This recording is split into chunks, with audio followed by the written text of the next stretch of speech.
Les gars, le Bitcoin a vu une poussée durant et après le fameux meeting d'hier. Aujourd'hui, je vais donc vous parler de ce qui va arriver ensuite pour le Bitcoin, ce à quoi vous devez être attentif dès maintenant si vous êtes dans un trade ou même si vous comptez entrer dans une position, et aussi pour tous ceux qui m'ont rejoint dans ce trade en particulier, qui est maintenant en positif de 40% comme vous le voyez. Bien sûr, je vais vous parler de tout ça également, je vais vous donner quelques différents scénarios et choses qu'il convient de garder en tête au plus vite. Donc bienvenue à tous, je m'appelle Maxime et je vous apporte chaque jour des nouvelles vidéos en français sur les crypto-monnaies en vous apprenant comment vous faire de l'argent sur ce marché. Et si vous avez apprécié la vidéo d'hier, où je vous parlais donc de la manière dont l'action de prix pour le Bitcoin allait sûrement vous surprendre, et en gros, ça allait faire quelque chose de différent que ce à quoi s'attendaient pas mal de personnes, eh bien, ouais, si vous avez apprécié cette vidéo et cette poussée, si vous avez aimé la vidéo que je vous ai postée hier en vous donnant cet avertissement, alors n'hésitez pas à vous abonner et activer la cloche dès maintenant. Ok, ceci étant dit les gars, parlons un peu de tout ça. Alors, commençons déjà sur l'intervalle de 4 heures, et ce qu'on peut voir ici pour le Bitcoin, c'est qu'on a bel et bien eu une petite poussée sympa ici, on a pu se hisser jusqu'à atteindre le bord de ma boîte orange ici en haut à 40 000 $. Comme vous le savez, c'est donc une énorme résistance pour le Bitcoin. Vous pouvez voir qu'on a tenté de percer ce niveau ici également à 1, 2 et 3 reprises. Ensuite, on s'est fait rejeter et en ce moment, on est effectivement en train de former un pattern haussier. Enfin, j'ai envie de dire, ce genre de bull flag que vous connaissez maintenant est un truc qu'on a vu se former pas mal de fois auparavant. On en parle souvent en vidéo, c'est vraiment quelque chose de positif, mais je dois tout de même vous mettre au courant de ceci. Le truc, c'est qu'on s'attendait à ce que le Bitcoin voit une poussée hier. Et pourquoi est-ce qu'on s'attendait à voir ceci en question? Eh bien, on se trouvait en fait sur une toute grosse, oui, un énorme support, mais aussi parce que c'est généralement ce qu'on voit arriver. Comme vous pouvez le voir sur ce graphique, durant les meetings de la Fed, on a toujours chuté un peu avant, ou en tout cas ça a été le cas les 2 dernières fois. Le Bitcoin a chuté et après le meeting, on a recommencé à monter. Vous pouvez voir ça juste ici. On redescend, ensuite on a le meeting, juste ici on a recommencé à monter donc, et en passant vers le meeting, encore une fois on chutait, et au moment où il a commencé, effectivement, vous voyez qu'on a eu une poussée. Et ce truc pourrait bien nous emmener en fait jusqu'au prochain niveau de résistance ici sur ce canal qui se trouve donc aux alentours de 54 000 $.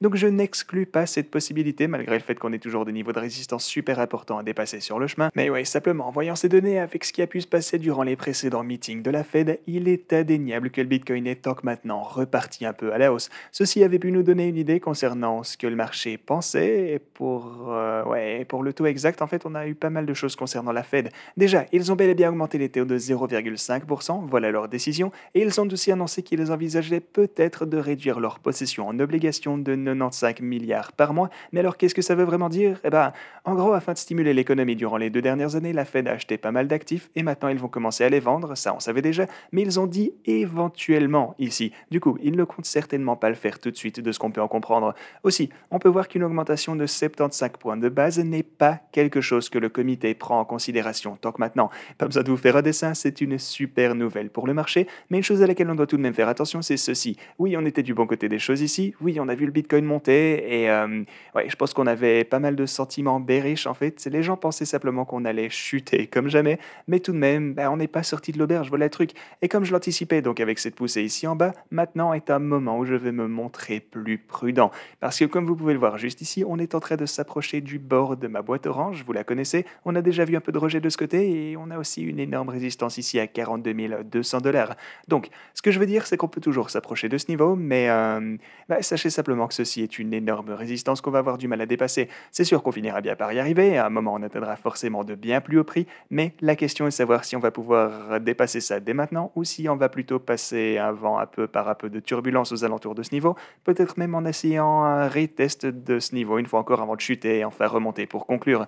En tout cas, on verra les gars, mais tant que maintenant, sachez juste qu'il s'agit d'une énorme résistance et le sentiment bearish qui persiste sur le marché va, je pense, prendre un peu plus de temps avant de pouvoir s'estomper. Voilà mon avis, je ne pense pas qu'on va pouvoir voir une chandelle verte qui va crever le plafond tout d'un coup vers les 45 000 $ ou quoi que ce soit. Enfin bon, d'un autre côté, on n'oublie pas qu'il s'agit tout de même du Bitcoin, donc tout pourrait arriver, mais en général, avant qu'on assiste à un nouvel all-time high, je pense que ça risque de nous prendre un petit moment avant de faire changer les gens d'avis, et ce, même si on a des indicateurs super pertinents qui repassent bullish, ce dont je vais également vous parler un peu plus tard. Mais oui, en gros, il faut maintenant qu'on garde un œil sur ceci, les gars, car on est en train de s'approcher d'une grosse résistance.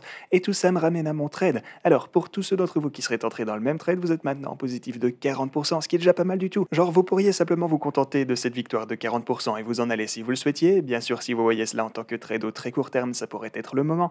Mais moi, je vois ça sur un laps de temps un peu plus long. Ben oui, vous pourriez, comme je le disais, accepter vos 40% de gains. De toute façon, il y aura toujours d'autres opportunités à exploiter. Mais si vous décidez de rester dans ce trade, alors on a toujours cette ligne rouge à surveiller, bien évidemment.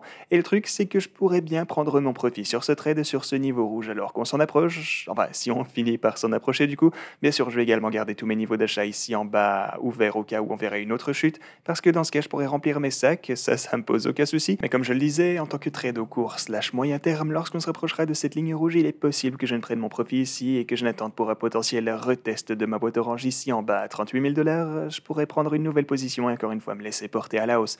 Donc, ouais, en tant que position au long terme, je conserve pas mal de bitcoins, c'est sûr, et en gros, j'ai aucune intention de les vendre en tant que maintenant. Mais au plus court terme, sur le trade, je pourrais bien décider de vendre à ce point, et à ce point, donc, je verrai un peu comment se présente la situation, et forcément, je ferai de mon mieux pour vous apporter la prochaine opportunité sur cette chaîne également. On essaye toujours de vous dénicher tous ces trades, les gars, donc si c'est quelque chose que vous aimez, n'hésitez pas à vous abonner et activer la cloche. Mais à part ça, qu'est-ce qu'on peut voir? Eh bien, on a toujours d'énormes supports qui soutiennent le prix du bitcoin. La ligne bleue, premièrement, ici, juste en bas, comme vous le voyez, qui nous a pas mal aidé. Là, on est un peu dans un rebond à ce point, donc ouais, il va simplement falloir voir si ça tient le coup, parce que si c'est pas le cas, alors on a toujours notre dernier espoir ici, la ligne rouge qui est également un support totalement crucial. Donc grosso modo, on a énormément de supports dans les environs de ces niveaux, donc on garde un œil sur ça. Et à part ceci, on a également, ouais, on est en train de dépasser ce biseau juste ici. Voilà encore une autre bonne nouvelle. Il s'agit d'un pattern qu'on a déjà pu voir se dérouler. Et ouais, si on se rend sur l'intervalle journalier ici, vous voyez qu'on a eu la percée hors de ce biseau, on a vu ce canal, on a eu un autre pattern assez similaire juste ici avec un autre canal avant de dépasser ce biseau à la hausse, ce qui nous a amené à des niveaux bien plus élevés. Sinon, les marchés traditionnels sont forcément eux aussi en feu tant que maintenant après l'annonce de la Fed. Et aussi une chose importante à noter sur une échelle plus globale, c'est que le DXY, l'indice du dollar, est finalement en train de chuter. C'est vraiment une bonne nouvelle pour le Bitcoin, le fait que le dollar devienne un peu plus faible, parce que ça veut dire que ça laisse un peu le Bitcoin respirer ainsi que les actifs plus généralement. Le truc, c'est que comme ils sont mesurés en dollars, comme c'est le cas la plupart du temps bien sûr, eh bien ça va vouloir dire que les actifs vont pouvoir augmenter de prix alors que le dollar recommence à descendre. Voilà une super nouvelle pour tous les actifs, le Bitcoin surtout et aussi les altcoins, et vous voyez qu'il s'agit d'un niveau avec lequel on a eu du mal à d'innombrables reprises déjà, pas vrai? On a vu ça en 2017, pareil de ce côté en 2020, et maintenant on se trouve une fois encore à ce point. On sait maintenant que c'est pas un niveau facile à dépasser, c'est le moins qu'on puisse dire, et si on continue à descendre ici, ce sera une bonne nouvelle pour les actifs en général. Et à part ça les gars, il ne vous reste qu'une journée pour profiter de cette fameuse promotion. Si vous voulez obtenir 100 $ de bonus en ne déposant que 500 $, vous n'avez qu'à effectuer ce dépôt en question. Vous ne devez pas trader avec et vous pouvez tout de même obtenir le bonus de 100 $ seulement en déposant vos fonds sur la plateforme, en les y laissant et bah oui, si vous voulez profiter de ça, alors vous avez tous les termes et conditions ici en bas. Il ne vous reste qu'un jour, donc assurez-vous d'aller y jeter un œil. Et aussi, afin de garder vos cryptos en sécurité, assurez-vous de vous offrir un Ledger. Vous avez également le lien pour le faire en description.